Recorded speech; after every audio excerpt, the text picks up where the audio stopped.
So this funny man claims he's done the impossible and filmed irrefutable proof of the legendary Bigfoot. And yeah, he's like totally lying about the whole thing. But a lot, and I mean a lot, of people seem to think he's telling the truth. It's one of two reasons we're going to explore the documentary he himself made, which showcases his discoveries, so we can point out the utter ridiculousness of it all and set the record straight. The thing came out all the way back in 2017, and it's without an ounce of humility titled Discovering Bigfoot, as if this guy's making history by putting this little film together, which I guess he is in a way.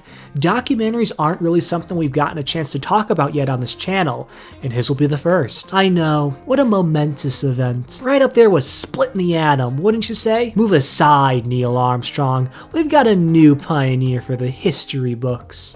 And the second reason I want to talk about what this guy's made is because the idea of Bigfoot, the idea there's a man-like primate in the forests of North America that's unknown to science, is something that's captured my imagination for as long as I can remember. Like, I'm pretty sure I knew what it was before I learned to recognize myself in a mirror. This is specifically because there's a special thing about Bigfoot that makes it different from like any other mythical creature that's rumored to exist.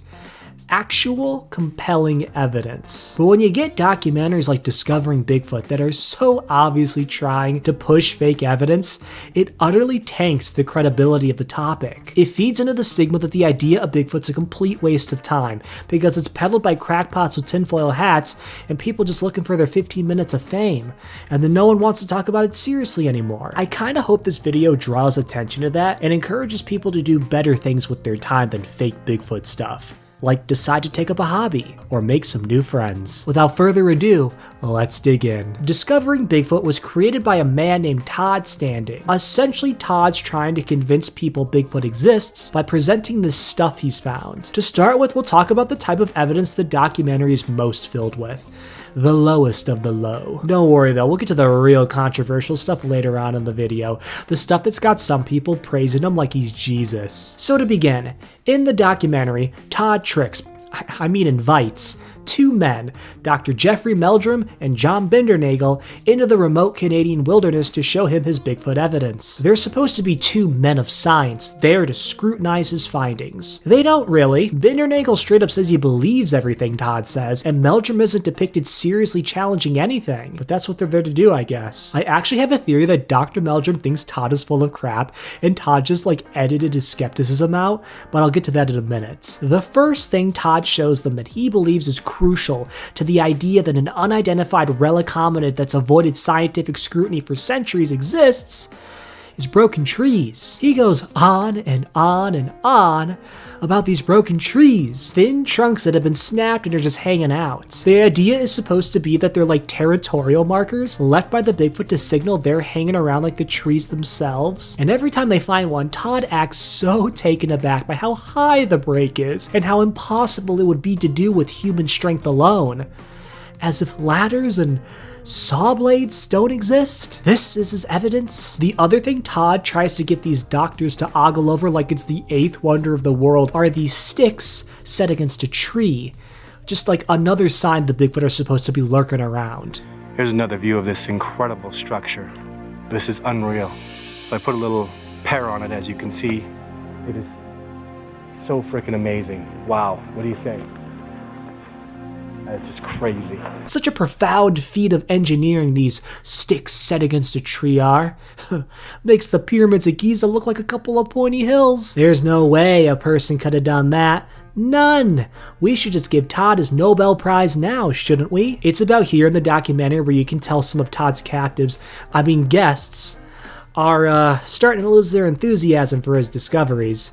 Specifically Dr. Meldrum. There's a bit where Todd makes Dr. Meldrum yell "gift" into the forest, to alert the Bigfoot about these apples that he stuck along the tree trunks, obviously. And when he's done, he turns around with this look of, I can only describe it as the feeling you get when you bite into a cream-filled Krispy Kreme donut, expecting a surge of creamy, juicy goodness. but tasted nothing, because it turns out the donuts were mislabeled, and the 16-year-old behind the counter plucked one from a wrong rack. You can tell this man's dying inside. He's supposed to be out there for 5 days with Todd, and you can tell this is when he's beginning to realize what he's actually in for. Meldrum's practically counting the hundreds of miles between this sad little pile of trees and his cozy, warm office back in Idaho. And he's feeling every single one of them. Later in the documentary, Dr. Meldrum leaves early due to a scheduling conflict. Coincidence? I think not! The last evidence Todd presents are these footprints from around the sites. There's always only like one good one, and it's always perfectly indented into the ground. That's kind of curious considering Bigfoot has, 2 feet. The best part is when Todd tries to convince Dr. Meldrum that he's found a series of footprint indentations in the grass, and then Dr. Meldrum tries to retrace them himself, and they are literally no further than his own walking gait. He matches them perfectly and with ease. That's kind of curious too, considering Bigfoot is, supposed to be big. Up to this point, the evidence has been pretty tame, but let's crank things up a notch with what Todd says is even greater proof of the creature's existence. Interactions that he's had with them that he's filmed on camera. Well, interaction may be too strong a word. It's more like Todd filming something blurry and then having something else happen off camera. They kind of make the Patterson-Gimlin film look like it was directed by Steven Spielberg. The first video he presents is of him in the middle of the night in a remote snowy location. Bigfoot are surrounding him, and according to Todd, one's right in front of him, just standing there behind a tree that's conveniently obscuring all of its features, but Todd says it's there. All that you can see is like the shoulder of the thing, I guess. But if I'm being honest, it looks more like a boulder than a shoulder, and it doesn't move at all. Now here's the clincher. Later in the documentary, Todd switches to a thermal camera when he's looking at a Bigfoot in a tree. At least what he claims is a Bigfoot in a tree that could literally be a 12-year-old kid he paid $10 to climb up and hang out there for like 6.5 minutes. Thermal cameras detect heat, and everything hot turns up red. Why doesn't he do the same thing here? That shoulder should light up like a Christmas tree and would really help in convincing us that something's there. If you're planning on hunting Bigfoot in the middle of the winter and in the middle of the night, you'd think a thermal cam would be an absolute must to have in your backpack. He's got it later in the documentary. Why doesn't he have it here? Why doesn't he at least explain why he doesn't have it? Instead, Todd just zooms in and out, conveniently unable to get the camera to focus. And you're left squinting at the screen, trying to make out what Todd's describing as if you're attempting to read the letters on the far wall while looking through a phoropter at the optometrist. And yes, that's what those things are called. The craziest thing to happen is when a log gets thrown at Todd, from off camera of course, so you never see who threw it. One of the more exciting videos is of Todd getting relentlessly harassed by a group of Bigfoot in the forest. But these Bigfoot don't throw stuff, they're more sophisticated. They use their voices to scare him silly, specifically their growls. And just like J.J. Abrams has lens flares in all his movies, Todd's video of the incident features his own trademark cinematography. Blurry, unfocused, shaky footage. For God's sake, man, get a tripod! Now in this video, you hear some pretty scary growls. I'll even play one for you. I heard this growl, and it actually sounded kind of familiar. So what I did is I did some hardcore detective work, otherwise known as Googling stuff, and I found something you all might find interesting. Sound familiar? Let's play it again. And what was it that Bigfoot said?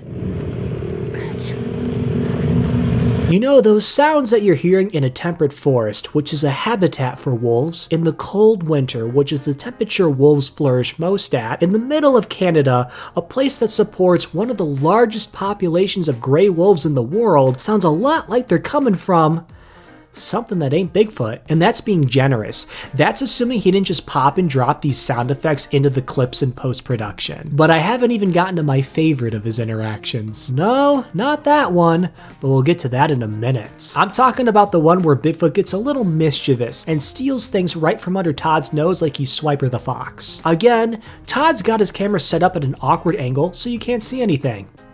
No surprise there. He claims he's surrounded by Bigfoot, but you don't quite see any. No surprise there either, but here's where things get interesting, according to Todd. There's 3 apples he's got balanced on a piece of wood, far away, barely within shot, and pixelated as hell, but they're there. As Todd's moving around, looking between a few Bigfoot, one by one, a black hand takes the apples. I know, I'll repeat this again, because I know what I just said shocked you so much that you fell out of your chair, sprawled, because your entire sense of reality just got rocked to its very core. One by one, the apples get nicked. I'm not going to mention how that could easily be a gloved hand belonging to literally any person on the face of the earth. I'm not going to mention how Todd's got us looking through grain, distance, and his body to see these apples getting taken. What I will mention is the fact that Bigfoot is supposed to be big, massive, towering. It's in the name, and yet we see no body. In fact, the hand taking the apples is really close to the ground, almost, and I know this is a big leap for some, but hear me out, it's almost as if someone's crouched behind the log.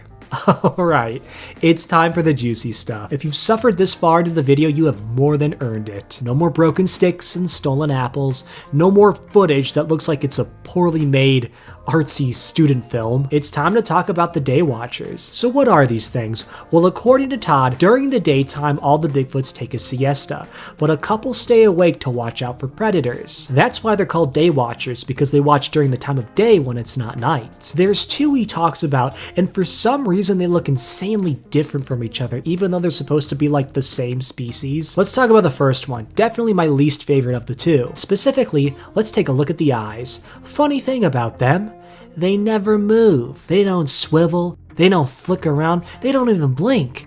You know, the things eyes are supposed to do. They're so lifeless. I'd go so far as to say they remind me of like a cheap doll, or something you'd find on your sister's stuffed golden retriever webkins. The other thing that doesn't move is the head. For something that's supposed to be watching out for predators, it's really focused in like one direction.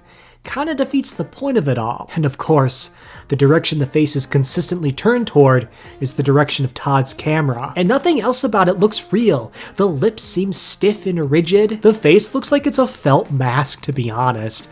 Like the sort of thing you'd use for your arts and crafts projects in like the 3rd grade. There's no texture. There's no blemishes or scars or sunspots. It's just so smooth. So smooth for an animal that's supposed to have lived its every waking second in the harsh elements of planet Earth. I found this breakdown online, one of whose authors is Daniel Faulkner, a designer for a special effects company that makes creatures for movies. And they point out that if you look real close at the nose, you can see it's separated from the rest of the face by a seam, meaning it's attached. Guys, this Bigfoot has more in common with a Build-A-Bear than a living creature. It's a great breakdown, by the way. I'll leave a link in the description below for the curious ones. The second of the two day watchers is definitely the one with the higher budget. It even blinks. Just once though.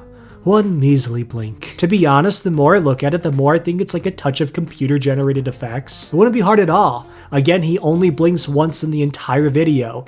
Probably because it's expensive. And I don't think it's a coincidence this happens during a portion when the brightness and contrast are cranked all the way up, conveniently obscuring all the fine details. Because who the hell needs those, right? The biggest thing going against this evidence is the fact that the Bigfoot resembles, oh, wouldn't you know it, Todd himself. In fact, you can line up the facial features exactly. Coincidence? I think not! Either it's Todd in a suit or they used his head for some kind of mold. The only other alternative is if Todd is somehow part Bigfoot himself, and he's just filming his Uncle Harry as he's out on a Saturday morning stroll. Which do you think is the simplest answer and therefore most likely the right one? Another fantastic indicator this footage is fake is the fact Todd hasn't released any of it to the public. See, you can find the whole Patterson-Gimlin film. It's out there, and it includes the surrounding footage of what they were doing before they found the creature. Todd's footage is under lock and key, and the only glimpses of it we get is from this documentary, which is fishy, because it comes off like he's hiding stuff. What I think is going on here is that either Todd believes in Bigfoot, but can't get any evidence, so he's trying to fake some to push things along, or he just wants to be able to say that he duped everyone into recognizing a species he doesn't actually believe exists. Which for the serious community, this documentary is having the opposite effect of doing. Everything here gives them a headache, but at least it gives me stuff to make videos on. So yeah, that's my opinion regarding discovering Bigfoot. If I could retitle it, I'd call it Discovering Nothing. I'd call it discovering how far people will go to get attention. Maybe that's why Bigfoot avoids us. because they know how obnoxious we really are. They don't even need to see TikTok, they just know. Perhaps they really are the smart ones, the apex life form on planet Earth. I mean, they seem like they've got it all. A killer physique, access to pristine forests to walk around in 24/7. They don't have to pay taxes, and at the same time, they're famous. They literally don't have to do anything, and people give them so much time and attention. Maybe it's a lesson Todd himself can learn. Instead of going to these insane lengths to fake his way to fame, he should just be like Bigfoot. Just do his own thing. Don't force his way into people's faces. And leave something people can find and take interest in for themselves, not because they got tricked. Bigfoot leaves behind cool tracks and an enduring mystery. Maybe Todd could, I don't know, help the local elementary school put on a Tony Award-winning production of Curious George. Clearly he's got the resources, but perhaps the biggest lesson Bigfoot could teach not just him but us all is that the real treasure isn't actually in proving the cryptid exists. It's the friends we make along the way. And the money that can be made in merchandising the mystery.